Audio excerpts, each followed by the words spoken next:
ගලා යන ජලය වැනි සරල දෙයකින් ඔබේ මුළු නගරයටම බලය සපයන්නේ කෙසේදයි කවදා හෝ කල්පනා කර තිබේද? අපි බලමු කොහොමද කියලා. ඒ සියල්ල ආරම්භ වන්නේ දැවැන්ත වේල්ලකින් වන අතර ඒ විශාල ජල ප්‍රමාණයක් රඳවා තබා ගනිමින් විශාල ජලාශයක් නිර්මාණය කරයි.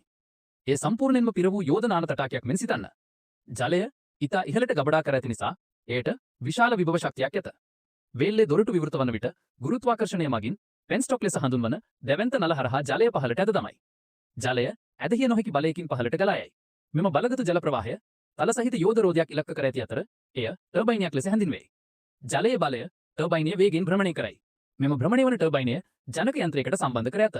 ජෙනරේටරය තුළ යෝධ චුම්බක තඹ වයර් දඟර තුළ භ්‍රමණය වේ. මෙම චලනය විදුලිය නිර්මාණය කරයි. ඒක මැජික් වගේ, නමුත් ඇත්තටම ඒක විද්‍යාවයි. එතනින් විදුලි රැහැන් හරහා ගමන් කර අපේ ගෙවල්, පාසල් සහ ව්‍යාපාර වෙත ළඟා වී අපේ ලෝකය ආලෝකමත් කරයි. ජල විදුලිය විශ්මයජනකයි. මොකද එය පිරිසිදු, පුනර්ජනනීය සහ විශ්වාසදායක බල ශක්ති ප්‍රභවයක්. ඉතින් ඊළඟ වතාවේ ඔබ ගඟක් දකින විට එහි ඇති ඇදහිය නොහැකි බලය මතක තබා ගන්න. තවත් විනෝදජනක විද්‍යාත්මක කරුණු සඳහා ෆොලෝ කරන්න.